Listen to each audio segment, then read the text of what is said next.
Although Bob was right that most of my work is quantitative and data-driven, you can't get too far in life without thinking a little bit about philosophy and ideas. You don't even know how to compile data if you don't have an idea before you compile the data. So ideas, ideologies are always with like it or not. I want to talk about a couple people here, Adam Smith and Karl Marx. My hero was Adam Smith. It's too hot in Israel to wear, and also Texas, to wear a tie very often. But if I wear a tie, it's usually an Adam Smith tie. Adam Smith is my hero. I was wearing Adam Smith ties when I was literally your age, which makes me weird. I understand, but that's what my life was like in college. Adam Smith, as you know, wrote a book, The Wealth of Nations, an inquiry into the nature and causes of the wealth of nations. And in that book, he made, it was an advocacy, he was an advocate for what he called a system of natural liberty. That was his phrase. We wouldn't use that terminology today. We would call it free enterprise or laissez-faire or capitalism perhaps. We would call it some other term, but his term was system of natural liberty. I tend to use the term economic freedom to basically mean a system that's based on private property, freedom of exchange, free trade between individuals, not just domestically but abroad, a system where the government's hand in economic life in terms of regulations and controls is limited. It's a limited role for government, a very, again, open economy, free market economy. That's what Adam Smith advocated in The Wealth of Nations. And he had the, I think, audacity to argue that that system worked pretty well. He wasn't a utopian. Adam Smith was not advocating free markets that were going to bring some, perfect heaven on earth. He was a real grounded person. He understood that we were still going to have to get up in the morning and milk the cows and have to plow the fields, and work is still going to have to go on. But he thought that our productivity and our general standard of living would come out better if we left people alone, laissez-faire, leave them alone to pursue their own economic objectives as best as they could in their own way. So that was Smith. And then he became quite popular. He was a bestseller, but however you counted a bestseller in that era, he was widely read. Most of the American founders, Thomas Jefferson, John Adams, all of those guys read Smith. His first book, Theory of Moral Sentiments, was absolutely read by the American founders. A few generations after Smith, though, this guy Marx comes along. There he is over there. I don't know why all economists in this era are profiles. I don't think I've ever seen a straight picture of either one, really. Karl Marx came along a few generations later in the middle part of the 19th century, as you know, and he said, no, this guy Smith and these classical economists, they're crazy. They're wrong. In fact, capitalism, and if you recall, that was Marx's preferred term. He didn't invent it literally, but he almost invented the term capitalism. He said that, hey, capitalism is going to be terrible.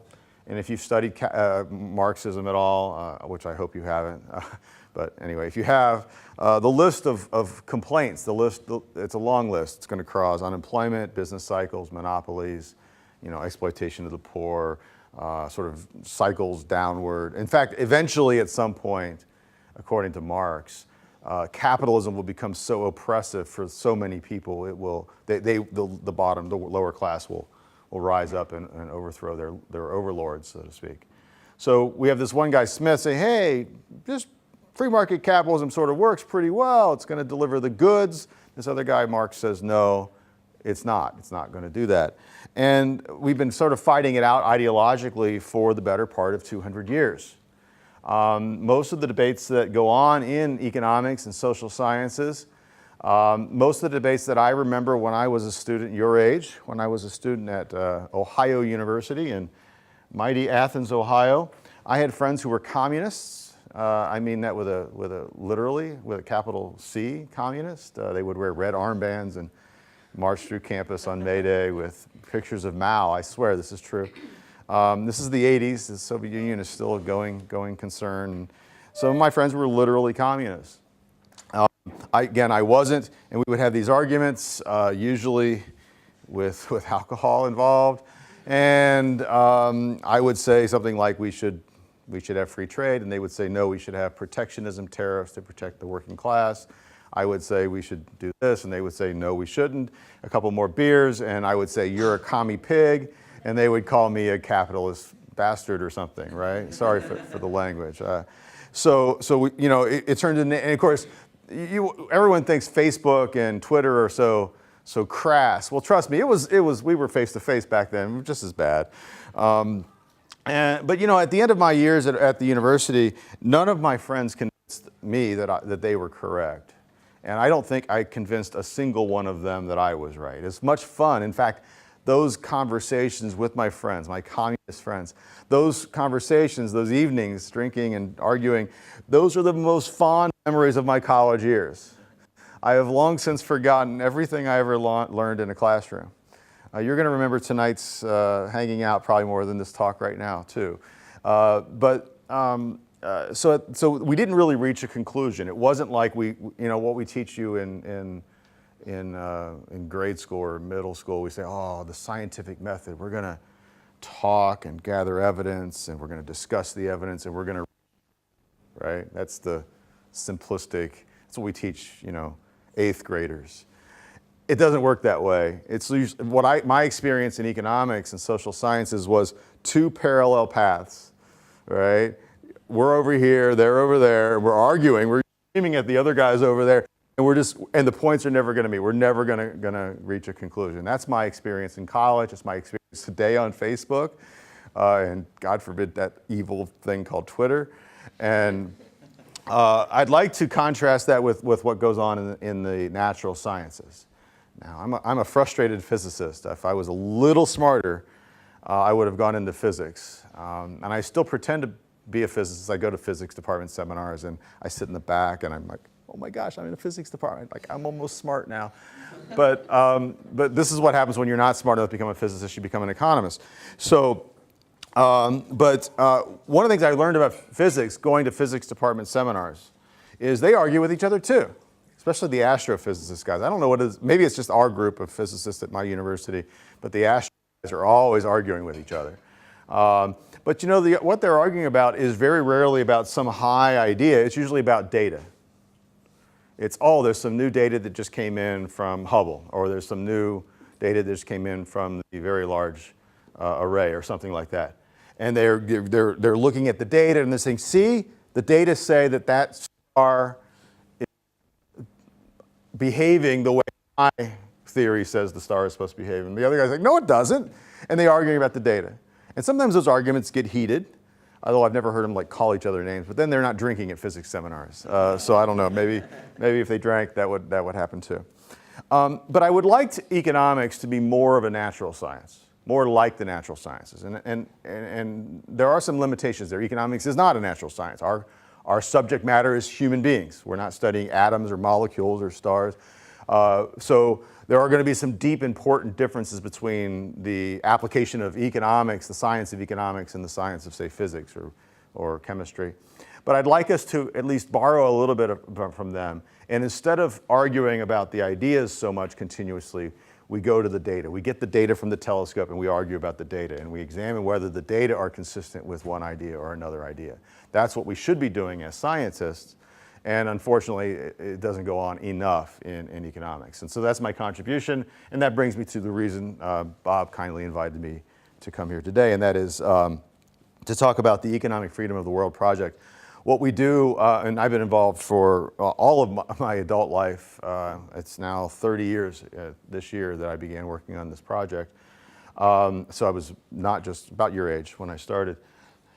Our goal was to try to create a measurement of economic freedom, to try to create a number that measured how free a country is, how Adam Smithy, I don't think Adam Smithy is a word, but it is now, how Adam Smithy a country is.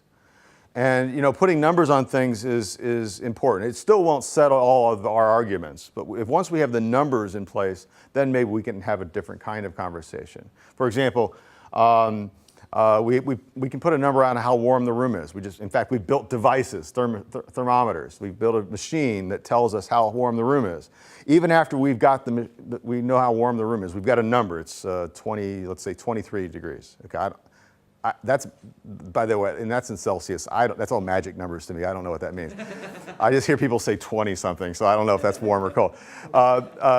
It's like meters, all these other things. I'm American. So suppose it says 23. Does that mean you think it's warm or cold? Okay. Yeah, I mean, okay, but could another person say 23 is too warm or too cold?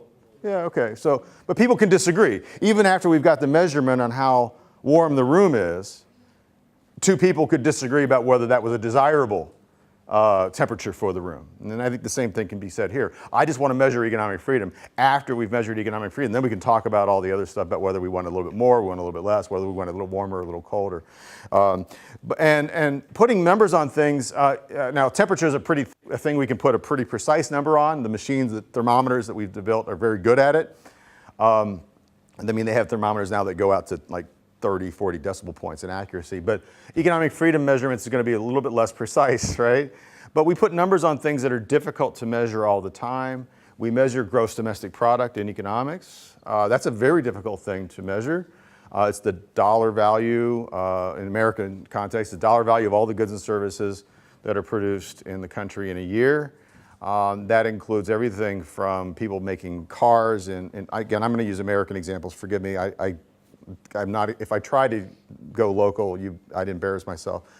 So, you know, they're making cars in Alabama. They're growing corn in Ohio. They're growing wheat in Iowa. The prostitutes are turning tricks on the streets of Dallas. For all I know, I don't know. All of this economic activity is taking place, and it's the job of a few hundred bureaucrats in Washington to count each time someone produces something, put a number on that thing, the dollar value of it, and then add them all up. And do you think they got it right? No, of course not. They got it way wrong. We know they got it wrong. Right after I teach GDP to my students in a freshman principles class, I teach them the definition like I sort of just did you. I go through the whole rest of the class, like an hour of the class. Most of the class is all of the problems with GDP, all the things that we know gross domestic product does incorrectly. So although GDP is a flawed measure, it's a measure we know is flawed, and we actually know in some ways how it's flawed, we still do it. We still calculate it every year. Next year, the bureaucrats will calculate it again. They're going to compare next year's flawed number with this year's flawed number, and they're going to compare them, and they're going to call the difference economic growth. So we use these flawed numbers all the time, and I think that's okay. I think, you know, we still learn something about the American economy by trying to measure GDP. I think we're better off knowing that. So I think they feel the same way about measuring economic freedom. Just the act of trying to measure economic freedom might itself be a learning exercise. But also, if the number, hopefully it's not too flawed at the end of the day. If it's not too flawed at the end of the day, we will also be able to use the numbers to maybe have a more informed conversation. So let me talk a little bit about the project itself. I see there's a copy over there. That's looks like a year ago or so. I don't know what date's on that book. 2017. Great. We just released the 18 report about a week ago.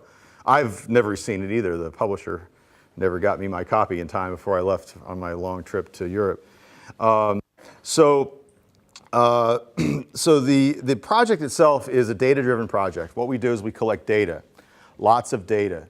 All of the numbers that I use come from sources that you would sort of expect. World Bank and IMF probably are half of my databases some way or another, just from the sort of standard international data agencies.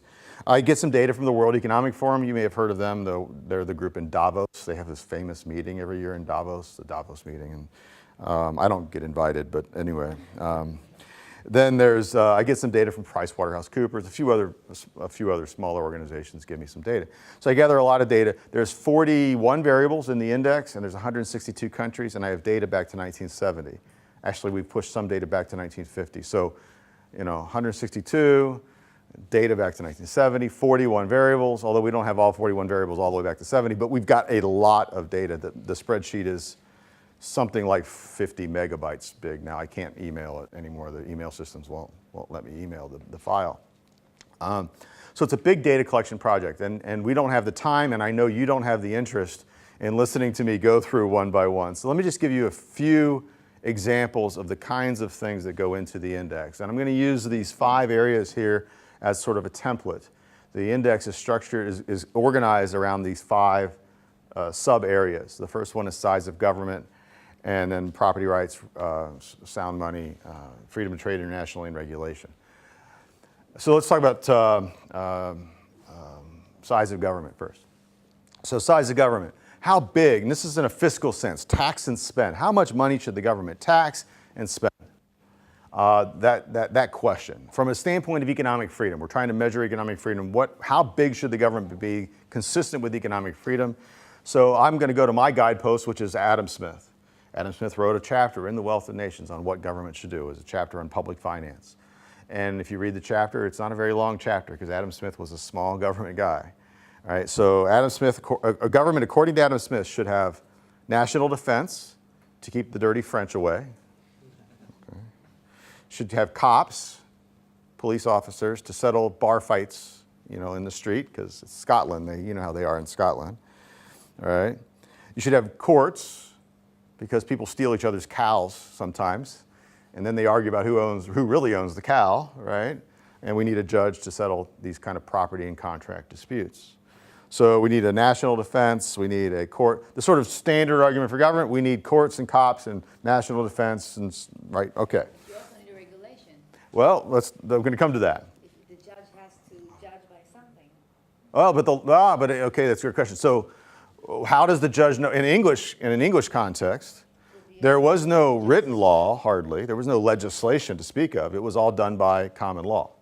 So there was absolutely law, and there was absolutely regulation. There were rules about how you behaved with each other. And if you didn't behave with someone correctly, you could get sued and taken to court. There was no legislation, though. So the law, as such, was an unwritten law. Of course, it was written in a sense, because it was written in the previous cases that had been settled in earlier years. So there was absolutely law. But it wasn't the kind of law, when we say today there ought to be a law, usually what we mean, of course, is there ought to be a piece of legislation passed by the Congress or the Parliament or Knesset? Is that what it's called? Okay. I'm going to stop doing that because I will embarrass myself with my utter ignorance of your country. So courts, cops, national defense. He talks a little bit about infrastructure. He had a really good, I think, if you read carefully, it's a pretty good understanding of what today we teach as public goods. If you've had a course in economics and studied public goods, non-rival and excludable, all that stuff, if you study to get that public good concept and you read Adam Smith, he actually has a pretty doggone good understanding of what today, 200 years later, we now call public goods. And that basically would be infrastructure items, roads. In his era, it was roads and bridges, but we might expand it a little bit more today with some different types of collective products that can only really realistically be provided through a government agency. And then he talks a little bit about schools. Government should do some schooling. He was a little bit ambivalent about aspects of that. He had himself had a pretty bad experience at Oxford. Here's a little fun historical fact for you. So in Scotland, when he was an undergraduate, okay, like you're all undergrads, right? First degree, some graduates. Okay, so when he was what we would call an undergraduate in Scotland, the practice in Scotland in the 18th century was that when you went to a lecture, and they were usually in the evening because many students would work during the day. If you went to a lecture, you would pay your professor a certain amount of money that night per lecture. All right, and so the professors in Scotland didn't draw a real salary or a paycheck from the university. They were paid directly by the students who showed up to their classes. This is a terrifying thing, and I hope it never returns. When he went to Scotland, or when he went down to Oxford, when he went down to England, there the professors actually drew a regular salary from the university. And they were terrible. They were boring. They didn't show up to class even. A typical Oxford lecture would be the professor would come up to the lectern and all, it's black, and he would open a book and he would read a book, just like read the book. Well, Adam Smith's like, heck, I can read the book myself, so he stopped going to classes. He went to the library and he spent most of his 4 years at Oxford reading all by himself in the library. He would show up for examinations and things that he was required to do. So he was a little bit ambivalent about public education, as we would call it today, because he saw, at least in the Oxford experience, some of the deficiencies that might go along with that. Anyway, that's a long story. It's a little fun fact. I think it's one of the most interesting stories about Smith's upbringing. But the chapter's over there. So we got courts, cops, some national defense, some roads and some bridges and infrastructure and some schools, and that's it. Now, governments that we all have are much bigger than that, right? Like my government runs a hotel. My city owns and operates a hotel.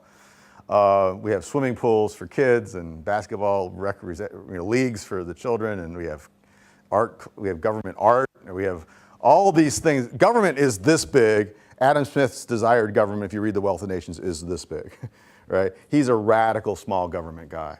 He's a smaller government guy than any politician existing on this planet today, all right? Including, Rand Paul or something in America, right? So what do? I go to the IMF and the World Bank and I download data on how big your government is. It's really easy to find these numbers. And how much money do you tax and spend? If you tax and spend a lot, you get lower scores. If you tax and spend only a little bit, you get better scores because Adam Smith wanted only a little bit. So it's an Adam Smith score. If you're a communist, you're allowed to be a communist. I don't really care. Just flip the scale. I don't really care. The scale, higher numbers mean Adam Smith, lower numbers mean opposite of Adam Smith. And so higher numbers here mean you've got lower government spending, less government spending. Okay. We scale. You have to, because you're dealing with countries of different sizes. You do need a scaler, and it depends on. We use actually 4 different variables, and there is always a scaler. So, but in one case it's GDP, so transfer payments divided by GDP. Another one it's consumption divided by total consumption. There's always got to be a scaler. Yeah. So yeah. What are the scalars that decide GDP? Well, so I'll give you one example. Then the consumption number it's total government consumption. It's C from the national accounts. But it's government consumption, G, divided by G plus C. So it's government consumption as a share of all consumption. So the denominator, which is a scale factor, because you can't compare Israel's C to, we're just big. So yeah, you have to have that. I thought about doing it in per capita terms, like per person terms, but then it gets harder to do. You got to deal with currency differences then. And if you do it the way we do it, the currency differences divide out. Like dollars divided by dollars, the dollars disappear, so it helps. So that's the first area, 4 variables. We have some tax data in there too, the marginal top tax rate. Oops, too bad. Legal structure and property rights. And then there's a little asterisk, adjusted for disparate treatment of women. I want to talk about that a little bit later if I have time. So this is the area where we get at property rights. A bedrock of any system of free market capitalism is the idea that individuals have some ownership rights over their resources, themselves, their own physical bodies. I own my body, I own myself. That's why I can sell it to an employer or rent it out to an employer for some time for money. Also our physical real resources, our land and our homes and so forth.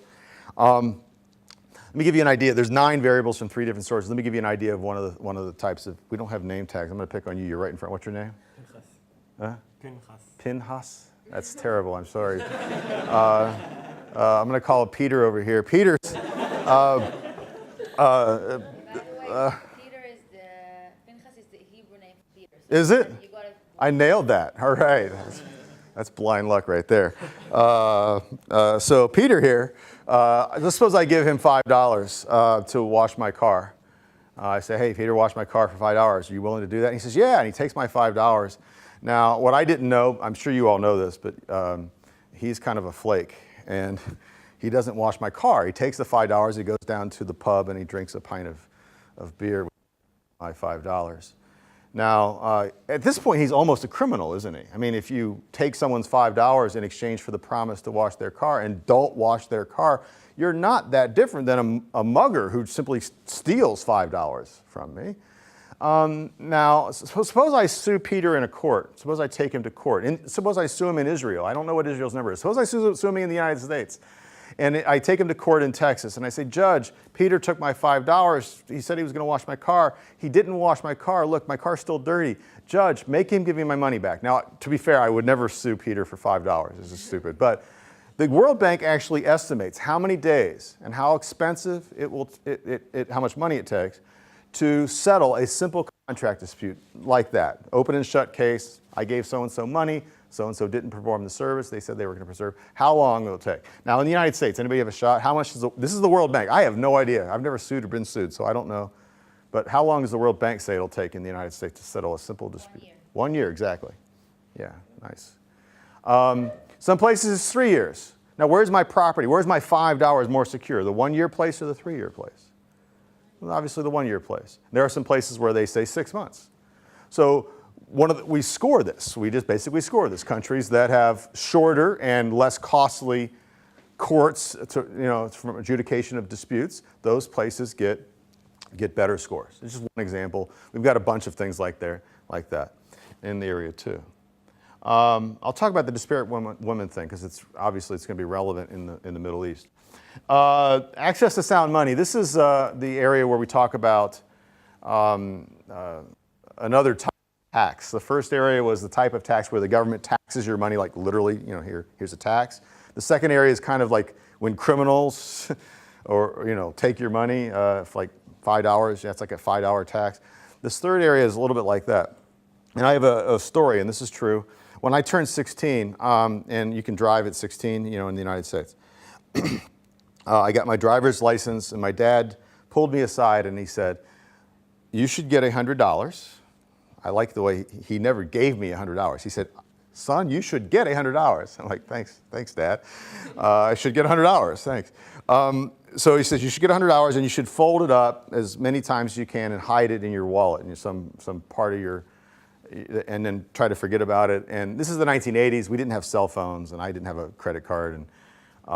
And this is, I was driving a Volkswagen Beetle, 1974 Super Beetle. It was a train wreck of a car. I have a 69 Beetle now, so I'm still an idiot, and it breaks down all the time too. I drive it every day, but it breaks down a lot.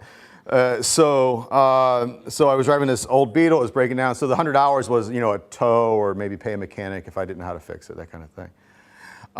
So a year goes by. I never actually used the $100. And you find it a year later, you find the money in your wallet. That's always fun when you find the money you've forgotten that you hid somewhere.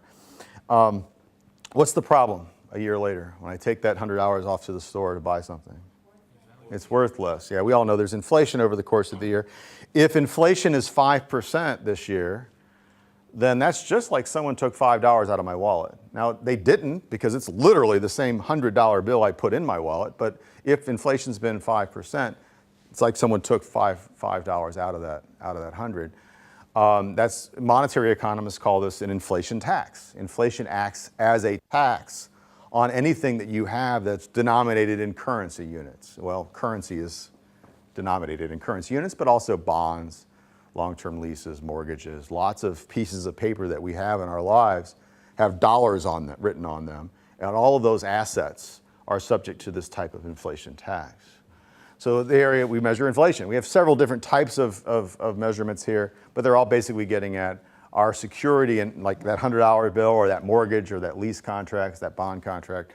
It's basically how secure those types of assets are from this threat of inflation. If your inflation is low and stable and not too worrisome, you get pretty good scores here. And most countries today get pretty good scores here because inflation is not that big a problem, most places. The fourth area, this is the one that's probably makes Adam Smith the most famous to this day. He of course, was an advocate for free trade. He was an unapologetic advocate for free trade. He argued, I think, again, audaciously, that England and Scotland, Britain more broadly, generally, Britain should trade freely with the French. This was not an easy argument to make. The French and the British had been on again, off again enemies for hundreds of years. And this crazy Scotsman is arguing, we should trade with them? What do you mean? They're crazy. They're enemies. They want to kill us. They keep invading us. And yet, no, we were trading them. He said, we would be better off if we bought their cheap, good French wine, and they'd be better off if they bought our cheap, good sheep or wool. Right. Okay. Crazy argument then. Still a crazy argument? Yeah, I think we're all still arguing. In my country, we're arguing that should we buy stuff from the Mexicans or whoever, the Chinese, whatever. This is convertible because some people say that you should buy from your own product in order to enrich in your own economy. Yeah, and those people are wrong according to Adam Smith. Sure. Yeah, that's right. So Adam Smith said people that say we should trade only, the English should trade only with the English, the British should only trade with the British, that Adam Smith says that will make you poorer. That was the claim in The Wealth of Nations. It's also the claim pretty much of modern economics, following from that. So anyway, countries that have low tariffs, low quotas, and countries that are more open to broad trade, they get better scores. Okay, they get better rankings. The last one is regulation in credit, labor, and business. I'll give you a couple examples. We do have we have some data on labor market rules, regulations. These are quite diverse around the world, but one of the examples is from the World Bank. They give us information on severance pay regulations. So if you're working at a job and you get fired from your job, how much money do they have to give you? How many months or weeks or months of pay do they have to give you when is there a rule in Israel? If you work, you have to get paid so much money when you... 1 month for every year. 1 month for every year, and there's probably a limit at some point. Okay. Did anyone know what the rule is in the United States? Nothing. There is nothing. That's right. No rules. No rules. Don't even So, get a maternity. nope, we don't give you anything because we believe in freedom in America. But no, so Adam Smith, so it's a regulation in Adam Smith's context, in my context, that those regulations, whether they're good or bad, they act as interferences in the ability of people to freely trade and contract. So countries that have severe severance, that's kind of hard to say, but countries that have big severance laws that require big payments upon being fired, those countries get lower scores. Countries like the United States gets a 10 here, they get a top score because there is no regulation in that case. Another example would be how many days it takes to start a business. That same project that measured how long it takes to settle a contract, they measure how many days it takes to start a business, and how costly it is to start a business. This is the most famous part of it's called the Doing Business Project. You may have heard of it. In the United States, they estimate it takes 30 days to start a Canada business. takes just a few days. Which one? In Canada. Canada, yeah, just a few days, I think, too. Now, it's gotten much better, but I used to use Egypt as a great example here because when they first came out with the Doing Business, how many days it takes to start a business project, Egypt's was like 3,000 days. This is a long time ago. It was like 8 years, and it was like 42 procedures. Now, you and I know no sane Egyptian is going to spend 8 years trying to get a permit, all these permits together. So they either don't get the permits at all, they just operate illegally, or they bribe their way to shorten the process or something like that. Because now it's not that bad in Egypt today, because most countries, once that report came out, it was very embarrassing, and most countries at least tried to work on that particular problem. So again, all these numbers, 41 variables, they're kind of they're slotted into one of these 5 areas. We use advanced mathematics called arithmetic to combine all these raw numbers into zeros to tens. 10 is Adam Smith, that's low taxes, sound property rights, low inflation, free trade, and limited regulation. Those are the 9s and 10s, and then the ones the opposite to get the lower scores. You probably already know, in fact, I accidentally fast forwarded. If you look quickly, what's the freest country in the world? Freest place in the world for you? Hong Kong. Hong Kong is number 1.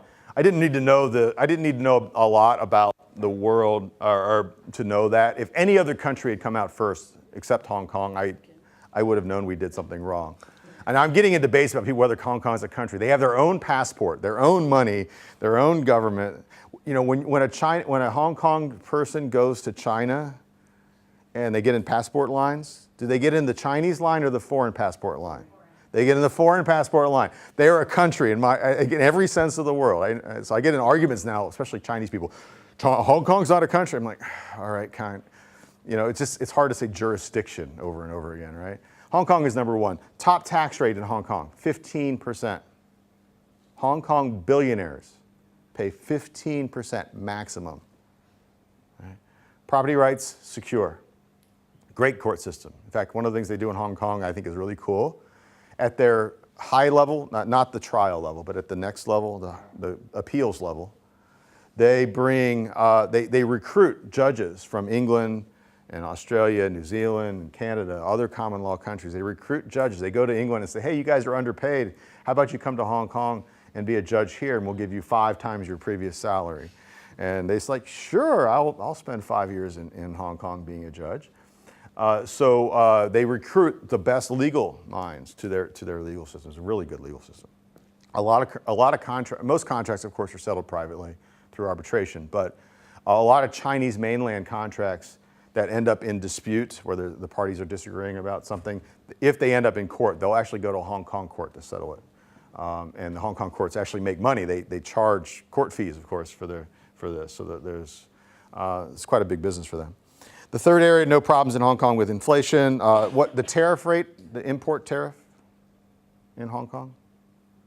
Sorry, say again? Import tariffs in Hong Kong? They don't have any. Yes, that's right. It's complete free trade. So they get 10. They get a perfect score. The regulations, how many days it takes to start a business? 1 day. Yeah. So I knew Hong Kong was the freest economy in the world. I didn't need to spend 30 years putting data in my computer to know that. Where do they fall? Why do they get out of 10? Well, nobody's perfect. They do have some government, and they have some regulations. They have a minimum wage now. They used to get a 10 on the minimum wage because they didn't have one. Now they have a tiny minimum wage, so it's on 9.5 or something. But so it's all scaled relatively. But yeah, they're probably as close though as to Adam Smith, I think, as any place has ever gotten. And it really hasn't changed much under the Chinese. The Chinese are not really interfering in the domestic affairs. They're interfering like crazy in the domestic political affairs, but they're not interfering in the economics. In fact, if anything, Beijing is, oddly enough, a force for good from the standpoint of economic freedom. They're actually pressuring Hong Kong not to raise taxes and not to regulate and not to do all these things. It's kind of strange world. Singapore is number 2. Pretty much everything's the same there. Yeah. Question. Mm-hmm. Do you know if this rating overlaps the Gini index? Yeah, I'll show you something in a second. So, Yeah. like maybe what's the percentage of the people who are poor? Oh, I have that. I'll get to that. Oh, yes, we're getting there. That's the punchline. Absolutely. You just hold. I will get to that. All right. The United States is currently 1, 2, 3, 4, 5, 6, 8 out of 10. We went down to 16th, and we're back. The United States has been bouncing around. But it used to be Hong Kong, Singapore, U.S. And then the U.S. started going down. Taxes and regulations went up under Bush and Obama. And then at the end of Obama, they got better. The numbers we have are 2 years old, so this is not Trump. I'm not talking about that guy. Shoot, I have a politician's jar. Do you know what a swear jar is? When you say a bad word, you have to put money in a jar. I have a politician jar. When I say a politician's name, I have to put money in the jar because I don't want to talk about politicians anyway. I just have to do that now. Trump, there you go. So the data we have are 2 years old, and so the year that we just came out with a week ago is the last year of the previous president, whose name I will not say. Okay. So it's been, the U.S. is kind of bouncing around. Canada, so these are countries, when you look at the list, for the most part, there are a couple weirdos. For the most part, these are countries that when you think of, who are the market-oriented countries? The countries that we think of as being, in a loose sense at least, capitalist. Oh yeah, okay, Hong Kong, Singapore, yeah, United States, Switzerland, Canada, yeah, these are normal.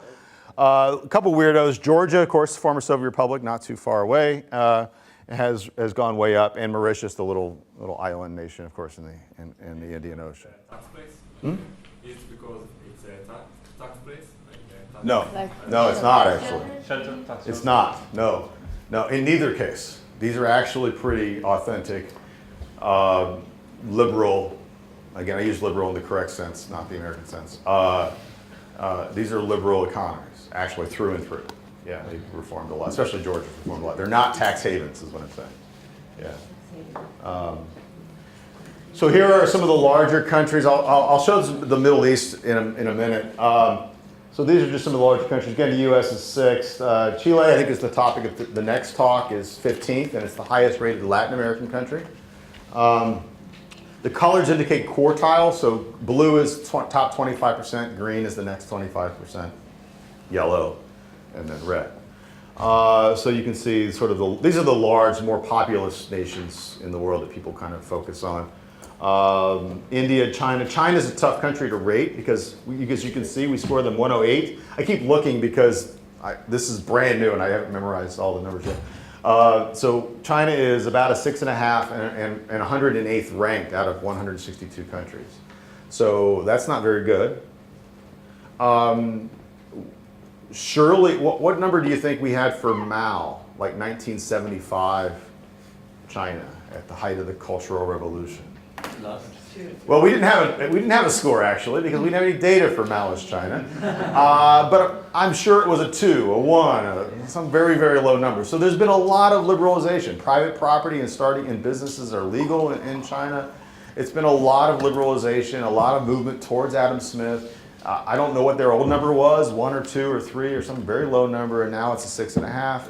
It's still not great in the context of the world. It's still below average, but it's a lot of liberalization. The other challenge with China, of course, is this is China as a whole. What if I was giving a score to Shenzhen? Well, Shenzhen is probably like Hong Kong. It's probably a 9. I don't have the ability to give a score to just part of China. I give the whole country. So within China, there are probably parts of China that are 9s out of 10, and other parts that are still probably like 2 out of 10. And that's China is one of the most, from a data guy's point of view, it's one of those frustrating places because the one number really doesn't reflect that country very well. Whereas in most countries, the number I have for Israel it's pretty much the same everywhere. So, Israel, the number, we got a number. Maybe the wrong number, but it's not that much difference from place to place. Venezuela was last, 162 out of 162. They were fighting with Zimbabwe for a while for that, but Zimbabwe dug harder. Or Venezuela dug harder. North Korea, Cuba, not in the index. Again, no data, don't go in the index. I'm sure nobody would complain if I just put North Korea last. But just made up numbers and made them 163. But I would have literally no data. The World Bank survey and how many days it takes to start a business, they don't have that number, right? So all of the numbers that I use, exactly, So infinity, right? I don't know, so it just doesn't. So we are a data-driven index, and that does limit us. If you look at I'm going to come back to that. If you look at the map, there are some. This is a little washed out. The gray areas, those are the areas we don't rate. So we got Sudan now, but South Sudan, Somalia, Eritrea, Afghanistan. Was that Afghanistan? Tajikistan, Uzbekistan. I got a few that are high that are missing, but we're getting most of the countries in the world. If you look closely, you'll see North Korea is gray.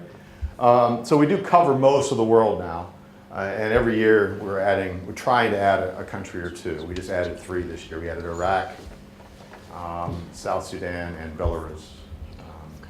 Belarus was driving me nuts because it's in Europe, and it's not a small country, so that there was this big gray thing just taunting me every year, like, I got to get Belarus.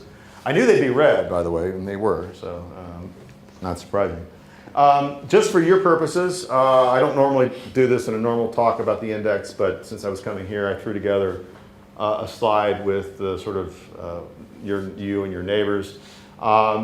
Israel scores pretty well. They're in the top quarter. They're in the top 25%. They're blue, 38th out of 162. Cyprus and Emirates come out a little higher, but basically we score Emirates and Israel and Qatar and Jordan more or less in the same area.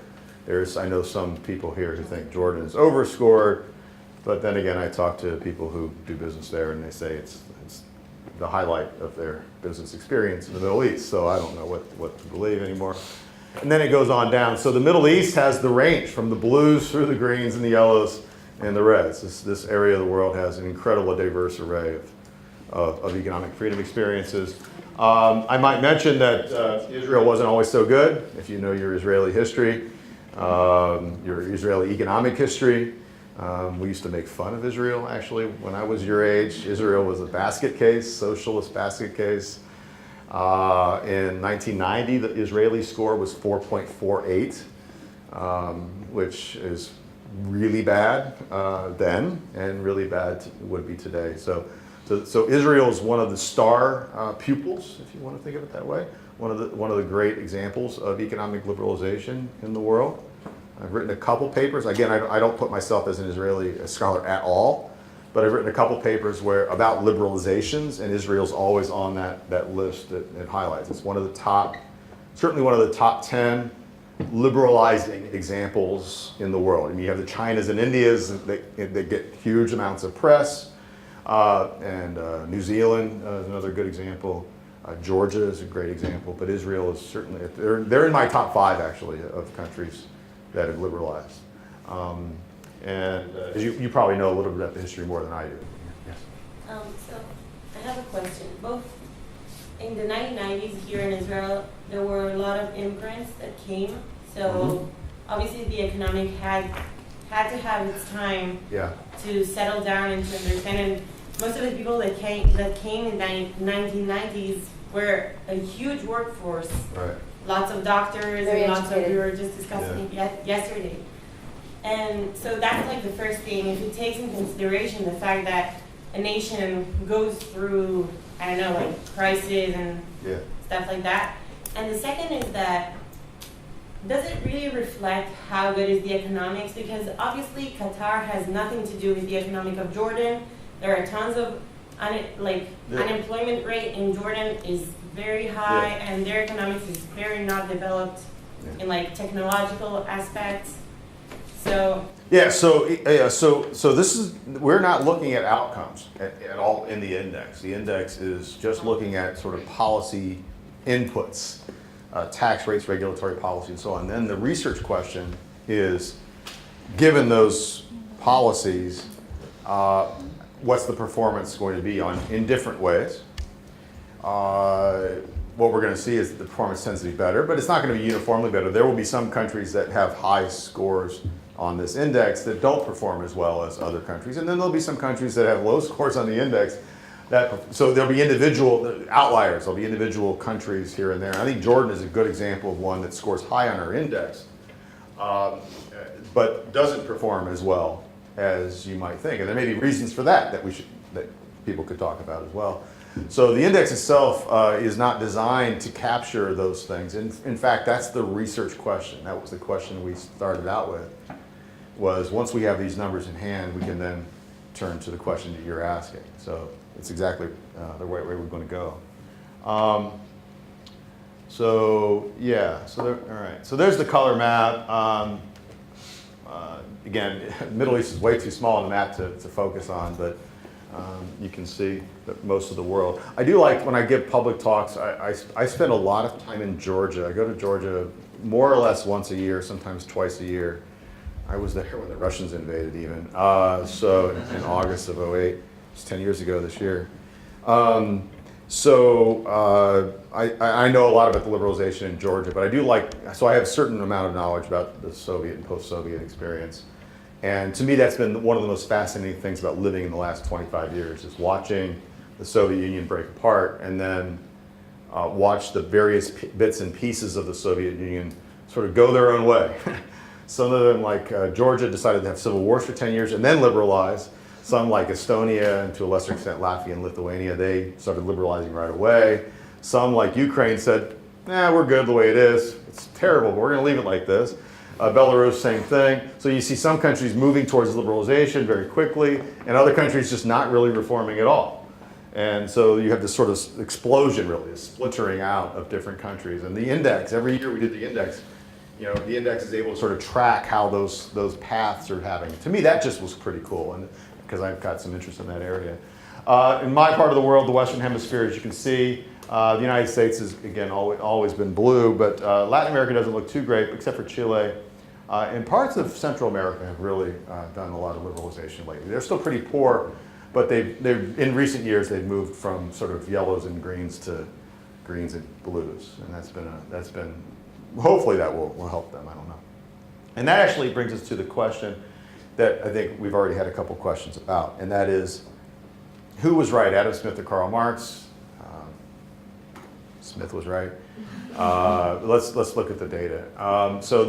These are crude graphs. If you're an econometrics student, you will not be impressed by bar charts.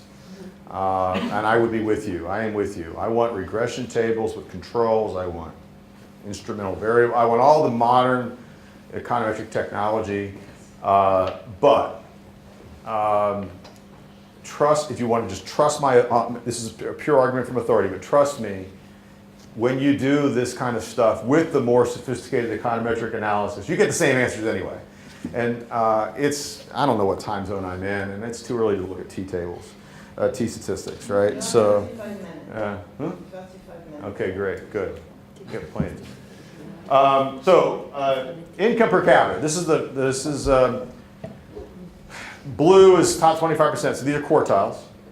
The income in the top 25% is about $40,000. The income in the bottom 25% is about $5,600. So a radical difference.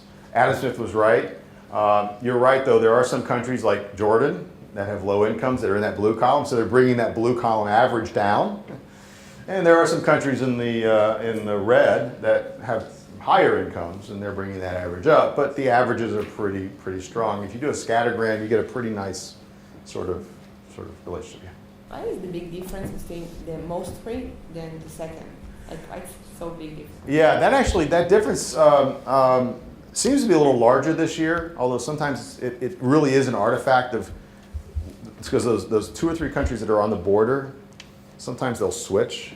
And so sometimes that gap is narrower. This year it got a little wider, and I think it's because a couple countries just happened to change places and they went green to blue. This is a very crude, score. If you do this as a scattergram, it's much more smooth, but it does tend to increase at an increasing rate. If you like do a quadratic, it does that. I mean, maybe I don't know what the interpretation is. If there's, the economist in me wants to say, well, maybe there's increasing returns to economic scale or economic freedom. I don't know, but that does seem to be the pattern in the data. Yes, sir. How do you account for the possible problem that maybe countries that have more income have more freedom? In other words, how do we know that maybe doesn't work the other way? Yeah, so that requires econometrics. Okay, I mean, any static, for one thing, it's impossible to say much. Well, not impossible, but it's causality of which causes which is really the question you're asking, and that is a very difficult question. The more advanced econometrics that gets at sort of maybe like a Granger causality type thing, which comes first, the economic freedom seems to be the leading indicator for the income, not the reverse. But it's not like countries got rich and then went free. It usually is the other way around. But that requires a more dynamic analysis than I've got here, of course. What I always thought that one could look at, I mean, I wasn't sure that's good, but one could look at the fact that some countries that are rich and getting richer are starting to regress back. Yeah, no, I think that's becoming less free. I think that's absolutely the case, especially in the first area of the index, the area 1 on size of government. The pattern more or less has been countries liberalize, they grow and get richer and richer and richer, and then at some point they're like, well, we're rich enough, we can raise our taxes on ourselves because we have all this money we can distribute and all this other stuff. And that, I think, is the pattern. That's how Sweden, the standard case is Sweden, right? So Sweden was a very free liberal economy. They got rich, and then after they got rich, they decided to tax and spend themselves into their current welfare state. And that shows up in Area 1. Area 1 is the area, and there's been a little bit of work on that. Honestly, though, I think from a econometrician's point of view, we still need about 20 or 30 years more data to really be able to tease out the patterns with any degree of to talk like a statistician, the pattern on all of our tests is low because we don't have good data for very many countries for very long. Now, the one question about Gini I don't have the Gini coefficient. I've done it, and I just don't have it here. And it looks just like this, though. So this is the income share of the bottom 10%. So take everybody in the country, ignore the top 90%, just look at the bottom 10%, the poorest 10%, and then ask, what share of income do the poorest 10% get? This is a measure of income inequality. And what you see here is what I've every year I've done this. It's basically a flat line. The bottom line is that the bottom 10th of the population earn somewhere between 2 and 3% of income, pretty much all over the world. Now there are some individual countries where it gets as high as 4%, and others it gets as low as like 1.5%. But it's a very tight band, and it doesn't correlate with economic freedom at all. If you do the Gini coefficient, it looks like this too. It's a flat line. It's like 45, 46, 45, just whatever. The reason I don't do Gini coefficient is because I do these charts for journalists, and they're idiots. And so I mean, they don't know what Gini coefficient is. And it takes this, they at least can, oh, okay, how much, 10% of people, that they can understand that. Money doesn't penetrate to the lowest. Well, so everyone gets richer, but the shares don't really change. The shares don't change. And do you check the connection between the index to level of education, life expectancy, Always. unemployment? Yeah, let me show a few more. Where is that? I don't have it. Okay, I don't have it in here. So first graph, more economic freedom correlates, you can argue causation, but I think causes, but correlates at least with higher incomes. It doesn't correlate with greater inequality. It does correlate with better life expectancy, about 16 or 17 years, 16 years or so, 15 years difference. That's a big difference, 15 years of life. That's the difference. That 80 years versus 64 years is the difference in getting to know your grandkids as adults or not. That's an important life. Bob, are you a grandfather yet? So, yeah, is anybody a grandfather back there? The old. It's great, isn't it? I hear it's great. I don't know. My daughter's going to make me wait, but so. Call it the dividends. I don't know how to say it in English. Dividend? Dividend? Yeah. Yeah. Grandkids are the dividends. Mortality rate. I can go on and on. Yeah. I have a question about the inequality graph. Like this graph is about the freedom of trade score, but the freedom of trade score, like it has a lot of criteria that's it's for good conduct of country, like the court system. Right. My question is if it's the same outcome if you just look at the score on like government spending. Right. I think if you look government spending, it's probably, because to the extent government spending, when it's high, the reason it's high is because of redistribution. And to the extent redistributed, to the extent this is post-redistribution, then the answer is yes. I think the trend would be a little bit downward, but not very sharply. I've done this, but it's been years. I know that if you do any kind of econometric analysis and you include a couple control variables, it's not significant in a statistical sense, but it's negative. What you're suggesting is probably true. It's almost explicitly true, though. I mean, because if you get to the point where you have a large welfare state, you're going to take money from the rich and give it to the poor. You mechanically are changing numbers. It's by design. So sure, I think that would be true, right? Yeah. Infant mortality is better. I have lots of these. I won't show you very many of them. This is the poverty rate number. So there's been a lot of discussion in the last few years about extreme poverty in the world, which has gone down by dramatic amounts around the world. It's one of the greatest things to happen in our world. But this is the static kind of cross-section of extreme poverty. Extreme poverty means $1.90 or less a day. Moderate poverty is what, $3.20 or less a day. Not a lot of money, but this is the percentages of the population that live below those thresholds according to the World Bank. And as you can see, in the blue countries in the world, extreme and moderate poverty are all but non-existent. They're essentially 1 person out of 100 or something like that would have that kind of poverty. Yeah. Is there a graph or kind of measurement that you've done that doesn't support the conclusion that free economics is the best? Yeah, there's one. I don't show it. There's only, I found one. I wrote a paper about it because I thought, oh, that's interesting. Obesity. If you do obesity, what happens? Red countries have low obesity, and the blue countries have high obesity. And obesity is a real problem. I mean, and it is in fact the case that when your country gets blue and you get productive, you go to the store and there are prices, but it's like cheap. It's so free. So yeah, and we're laughing a little bit, but it's actually a problem. I mean, billions and billions of healthcare dollars, a large amount of resources in our country and other rich countries are being used to combat the health consequences of obesity. So it is a negative consequence. I'm a little bit torn because the red countries have a malnutrition problem. The other side of the problem is that. So what we see is we're sort of, when you go from red to blue, you might replace your malnutrition type health issues with obesity-related diabetes and other types of things. But that's the only one I've been able to find. There are quite a few that are flat. It doesn't matter, nothing. But the one that was really dramatic was obesity. And there are a few people, academics have written articles saying, hey, freedom is bad because it makes us fat. And they're not obviously wrong. In fact, that does seem to be a negative consequence of having economic freedom. As people get rich, and rich people, I could lose a few myself, right? The last graph I have is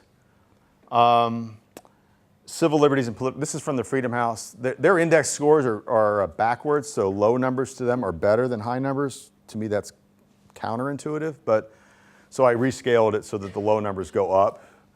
But what this says is that countries that have more economic freedom are also the countries that are have more civil liberties and political liberties. As you know, that's not uniformly true. We saw Singapore was very high on the score. Singapore does not get great scores. Emirates was high on the list, and they do not get great scores.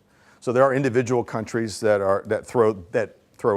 don't conform to the trend. But overall, one of the questions people have had is, how does economic liberalism, like a free market economy, how does that dovetail with political and civil liberties? Freedom of speech, religion, so forth. The good news is, at least in a broad sense, there isn't a great conflict. There are some individual countries that are mismatched, but I don't worry about a trade-off. Like if we get more economic liberalism, does that mean we have to give up our democracy no, I don't think the answer is yes. I think we can have it all. We can have free market economies and political freedom with competitive elections and all the good stuff about free speech, Yeah. So just to be sure, economic freedom doesn't influence inequality? No. And there've been a handful of really good academic studies, like all the econometric stuff published in journals and all that good stuff. And the median answer is 0. Now, there's a couple that said, there was one that said inequality gets better and then gets worse, but the point at which it got worse was like 9 out of 10, which is the highest on the scale, so it really wasn't much of an issue. But the median, basically the answer is no. If you do a scattergram, like the XY dot, it's like a shotgun blast. Just, I'm sorry, we talk like Texans, shotguns, and it's just a bunch of dots. It's really hard to get a pattern out of it, no matter how hard you try. And people have tried, so it doesn't. The happiness indexes, people are freer or happier. I think happiness indexes are stupid, but there you go. All right. Okay, and then I did want to mention that I told you I wanted to mention it, and I think I want to mention it here because it's really relevant to the Middle East. Until about 2 years ago, until that edition, that's the first edition, that 17 one, until about that edition, we had quite a few oil-rich Arab nations scoring very high on the index. And you see, Qatar and UAE still score pretty high, but they were like in the top 10. And that was a little bit concerning for us, not because of the formal economic policies. Emirates has no income tax, they have free trade. Dubai is not fake, it's a real business center. There's a lot of economic freedom there. If you're a man. If you're a woman, not so much. We were uncomfortable with the fact that we knew, it's a little bit like the China problem, we knew that in Dubai, that half the population was like Adam Smith free, and the other half was much less free. And we didn't have any way to, in our methodology, our index, we had no way of accounting for that fundamental problem. And we found, but in 2017's report, we found a way. We hired a gal named Rosie Fike who works actually in Fort Worth, just the city that's 30 miles away from me. She went to the same graduate school that I went, and she was studying gender laws and like, can women inherit property in the same way as men? Can women open a business without the permission of a family member or husband or father? Can women, work at night in the same way? There's like 56 variables now coded from the World Bank going way back in time. And I got those numbers, and we scaled them, converted them to some sort of an index. And then we multiplied that score with the Area 2 scores, the property rights scores, the second part. So we adjust Area 2, the property rights numbers, the legal property rights numbers, we adjust that if the women are getting treated unequally with the men. Now, countries like Israel, countries like the United States, what's our adjustment factor? We multiply by 1. There's no, I think literally none of the 56 variables does in the United States or Israel do we have a difference between men and women. Now, there's plenty of discriminating against women. We can argue that, but at least legally, the formal laws were the same. But of course, in Saudi Arabia, I think 40 of the 56 they had check marks, right? So they got a big reduction in their Area 2 score because because the Area 2 that we were scoring was pretty much the men's score.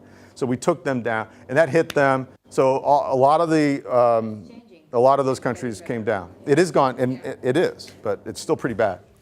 So I thought that was an important thing to do, not because I cared too much about United Arab Emirates or Saudi Arabia or any of these countries as such, but I thought methodologically it was inappropriate for us to give a score to a country knowing full well that score was only really reflecting half of the population.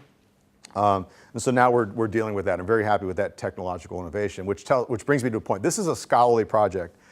To be sure, we get a lot of, every year we come out, there's newspaper articles written about it.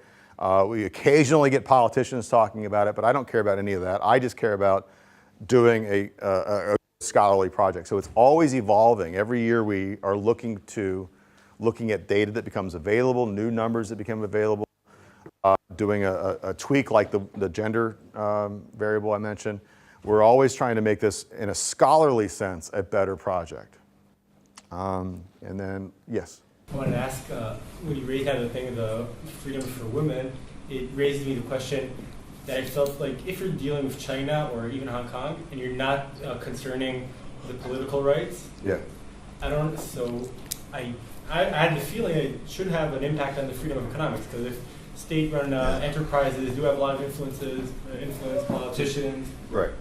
how do you compel that into your data? Or because it sounded like you didn't. For the most part, we haven't, and that's on purpose. Because to me, that's the research question. One of the questions that we've been asking, one of the motivations for doing this index, going back to the 1980s, was exactly that question of what is the relationship between economic liberalization or liberalism and political liberalism. If you read Milton Friedman's Capitalism and Freedom, the great book he wrote in 1960, the first chapter is about the relationship between political freedom and economic freedom. There are people making claims that, hey, there are people that say economic freedom is inconsistent with political freedom. People saying it's consistent. We want an index of just the economic side, because there are indexes of the political side. That's my question. Where does the line go between political and, because I think in China is a good example for, you can't draw the line where the politics end and the economic starts. You can, and that's why you get a great score too. So that's actually the research question. I want to figure that out, and I don't know. I don't have a strong a priori answer. Now I will say that I wrote a paper. I think last time I was here, I gave this as a presentation to the audience. I think Milton Friedman had a line in the Capitalism and Freedom. He said the relationship between political freedom and economic freedom is complex and by no means unilateral, and I think that's the best way of saying it. It's a complex relationship. We have China with political repression, but they're liberalizing their economy. Now, it's not a full economy, but they're moving in that direction. We have Hong Kong and Singapore, which are not great politically liberal places. Hong Kong more than Singapore, but not, neither one is very, they're not a free democracy, but they have free economies. So we have weirdos. We have countries that are combining that. We also, on the other end of the scale, we have India, which was a democracy, freedom of speech. I think every Indian has its own newspaper. There's a billion newspapers in it. They have no shortage of freedom of speech in India. They arguably have too much, right? So the Indians are the world's greatest democracy, free speech. They do have some freedom of religion issues, but the world's biggest democracy, and yet they were running like a Soviet economy for a long time. Now they've liberalized too, but so to me, teasing out these relationships is why we needed the numbers. I don't have a strong view. I will say that I am pretty persuaded that Friedman was correct and Milton Hayek, F.A. Hayek, because they did make a claim about countries like Israel and India who were trying for a period of time. Israel, of course, tried to combine political control or economic control. As you probably know, in the 70s, this was a terribly controlled economy. It was almost Soviet central planning in Israel. It wasn't, they didn't have the Gulag and the KGB, but that was the point. They were trying to do economic planning like the Soviets, but have a democracy like the Americans. That's a weird combination. It's a combination that Hayek, the Nobel Prize winning Hayek, and Friedman, also Nobel Prize, they said that combination is not compatible. And it turns out they were right for Israel, because it's not what happened in Israel. Did you moved your economic policies to the liberal direction too. So now you more or less have a matched politically liberal place with a economically liberal place. Not as perfectly, but they match. They didn't match in the 70s. And that was what Friedman and Hayek said, that you can't do that. And you couldn't. You tried, and it just didn't work. India tried, and it didn't work in India either. They're liberalizing their economy too. Flip side of that, though, is Venezuela. Venezuela tried to have a democracy and political and economic control. What happened? They match now too, but it's because they got rid of their democracy, right? So that particular mismatch of high political liberalism but low economic liberalism, that particular mismatch is something that Hayek and Friedman says is not sustainable. I know I'm going at repetitive question, Yeah. but I know there in the United States today, a big policymakers changed their view about China because there was a conception for the last 15 years that because China is liberalizing their economy, eventually they'll liberalize also their political system. And I think there's a realization that it's not happening. Yeah. So I am as a scholarly matter, I am decidedly more ambivalent about that particular problem. So that's the reverse mismatch. That's the economic liberalism, political control mismatch. That's the opposite one of what Israel had, right? The one Israel had, I think, is not sustainable. It doesn't work. The one you're talking about, this mismatch of economic liberalism, political control, I am ambivalent. I am not at all sure that mismatch is not sustainable. If you look at the oil countries, you look at the Emirates, they're rich, they're pretty economically liberal, and we know they're not politically liberal, right? Don't write an op-ed criticizing the emir, right? Bad. Singapore. A friend of mine was kicked out of Singapore for writing an op-ed. Literally, he wrote 800 words in the Asian Wall Street Journal, and his visa was revoked, and he was escorted to the airport. He's never been back to Singapore. It's 25 years ago. So political control, but they're rich. Are we seeing a lot of demonstrations in Singapore for their free speech? And not really. They're rich. They're going to work. They got Volvos and Lexuses, and so I worry about that. I don't agree that I don't think it's obvious that economic liberalism will get us political liberalism. I don't think that's at all obvious. Still in favor of economic liberalism for China. I think it'll make those people richer. I would like them to be politically free as well, but I'd rather they be at least have food, and clothing, and shelter. So I'm in favor of economic liberalism, period, but I don't think it's obvious that that'll happen. And the data on that particular thing aren't showing it. But again, we really need 30 more years of data. We need much more data, more examples, more time. We just don't have the volume of experience on the earth with the data to really answer that question authoritatively, but I'm not confident. I agree. I think I'm agreeing with you that that's not a concern. Yeah. I would like to know, what do you think about some countries in Europe? There's the Scandinavian countries that, if you look at them, they're really democratic, but they really involved in the economy. They have high taxes. They help to the low. Yeah. So the question is about Scandinavian countries. You can see Norway and Finland are blue. Iceland, mark is blue. Iceland and Sweden are green, and they're just barely into the green, so they're not. They're like 72nd percentile. If you want to include, I tend to include the Baltics actually, although they had that Soviet experience. They are, at least Latvia and Lithuania are. Well, the Estonians are what? Finns, more or less. They're basically Scandinavian in their history. And they're all, you notice they liberalized after the Soviets as soon as they could. So, I mean, first of all, it's incorrect. I'll mention this in my other talk. It's incorrect to talk about these countries as socialist. They're not socialist. They have high welfare, high taxes and large amounts of welfare state. But if you think about the other areas of the index, property rights, if you sue someone in Stockholm, is the judge going to treat you fairly? Probably. Is there inflation a problem? No. Do they have free trade, more or less? Yes. And regulations, we think about these, in most of the regulatory measures, the United States has more regulations than Sweden, except for labor markets. But the business regulations in Sweden are less severe than in the United States. It's not accurate to call Sweden a controlled economy. They have high taxes. On one of the 5 points, they get a really low score. But in the other 4, they get very good scores. In fact, better than the United States. Certainly in 2, 3, and 5. I don't know about 4. Better than the United States. But they get hammered on number 1. I mean, so the good news is, if you get rich enough, and then if you want to raise some taxes to redistribute some money to take care of whatever social needs you think are out there, then it looks like you can do that. One of the real problems is a lot of countries around the world aren't rich, and they're looking at Sweden as an example. Sweden didn't get those tax rates until they were already rich.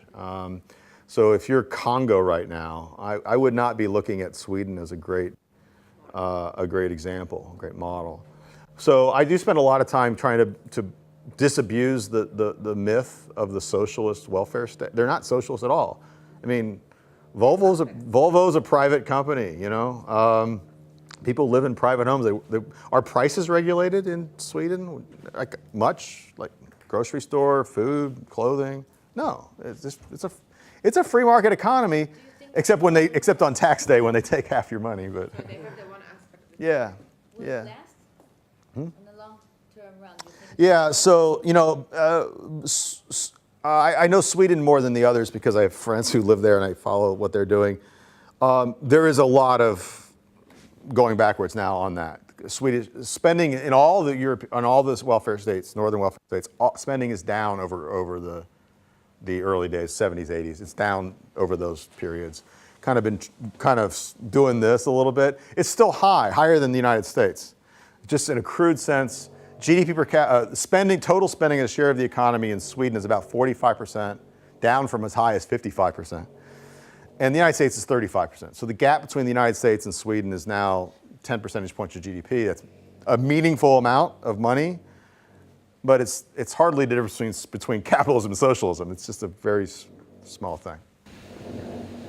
How did you determine the weights for the different 5 countries? We average them, very advanced. So how do we? Doing one of these indexes, I have a lot of ideas in my head about economic freedom, taxes and spending and regulations and all these. But it's not like, and I use this, it's not just because I'm here, I use the same metaphor everywhere. It's not like Moses came down from the mountain with instructions on how to do an economic freedom index. So we had to figure it out. In the early years of the index, going way back, we experimented with some higher tech methods, principal component analysis. We even did some hedonic weighting of different ways, although I think that's seriously wrong to do, so we abandoned that. At the end of the day, the good news is it doesn't matter much. Unless you radically reweighted things, you pretty much get the same patterns. Some countries will go up or down depending on the weights, but it's not. The reason for that is that most countries are, Sweden is a little bit weird because they get a low in one, but most countries tend to be like all sixes or all fours or whatever. So the weighting turns out not to matter a huge amount. It does matter. I can't say it doesn't matter. So we just average now. It's easy. Everyone understands what an average is, even journalists. But it's not just easy, it's transparent. One of the problems we had with principal component analysis, which is a more complicated statistical method for doing this, is no one understood it. That was bad, but because they didn't understand it, they were suspicious that we were playing games. And that's something I wanted to avoid. So the nice thing about averages is people are like, oh, that's just a neutral way of doing this. No one thinks that I'm working the system, trying to pull a lever to get this country or that country a different score. So that's why I like averages. It's easy also, it's easy. It's an Excel spreadsheet, formula, it's already canned in. The other weights are really hard. We do give everyone the data. So the entire data file is available to everyone. In fact, you can go and, I'm sorry, this is not the actual website, but it redirects you to the proper website.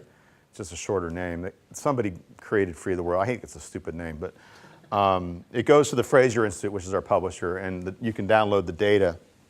And we actually have had scholars, academics, professors who download our data. So we don't like the way they weighted it, and they would reweight it. They had some people like, I don't think that variable belongs. I'm going to take that variable out. That's fine with us too. Again, Moses didn't tell us how to do this. I don't know how to do this. And we just put it in what we thought was reasonable. We justify what we did in our write-up in the book, but reasonable people could disagree. So we wanted to give the data out to everybody, be transparent. And people have actually reordered or reoriented our numbers, and that's fine. I get a citation either way, so it's great with me. Yes.